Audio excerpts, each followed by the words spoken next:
السلام عليكم ورحمة الله وبركاته. اللهم صل وسلم وبارك على سيدنا محمد. هنعمل مع حضراتكم طريقة عمل بيض بالفاصوليا، حاجة روعة وممتازة إن شاء الله تعجب حضراتكم. تابعونا عشان حضراتكم تعرفوا كل التفاصيل، وياريت تشتركوا في القناة وتدعمونا بلايك عشان يصل لحضراتكم كل جديد. شكل وطعم روعة إن شاء الله تعجب حضراتكم، حاجة جديدة وتجربوها تعجب حضراتكم جدا. طبعا الفاصوليا اللي شايفينها مع حضراتكم دي فاصوليا مطبوخة جاهزة، وطبعا اشتغلنا 3 بيضات زي ما حضراتكم شايفين كده. معانا 3 بيضات،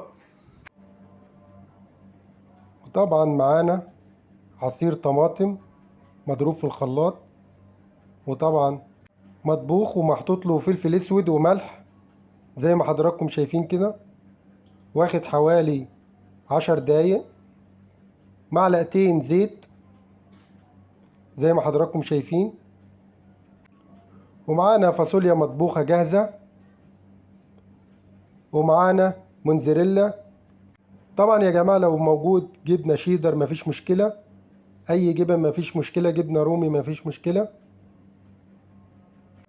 الحاجة اللي تحبوها طبعا اشتغلوا بيها. هنبدأ نجيب الطاسة بتاعتنا، نحط الزيت زي ما حضراتكم شايفين. طبعا الزيت بيسخن عندنا، ونبدأ ننزل بالصلصة. صلصة مطبوخة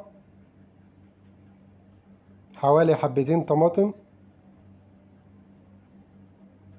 وبنقلب الصلصة، وبنبدأ ننزل بالفاصوليا المطبوخة أو الفاصوليا الجاهزة بتاعتنا زي ما حضراتكم شايفين كده، بكل التفاصيل والتركات اللي موجودة عندنا.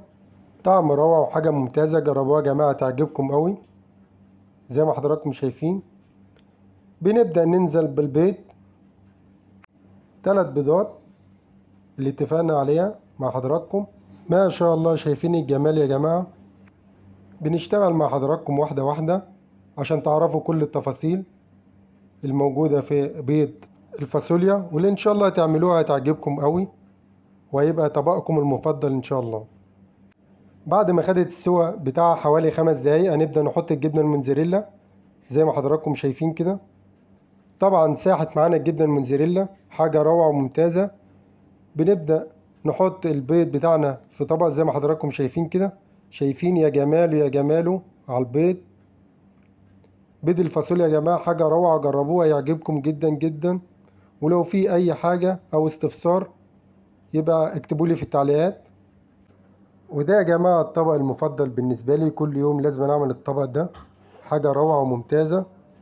وانتظروا الجديد على قناتنا إن شاء الله بكل التفاصيل.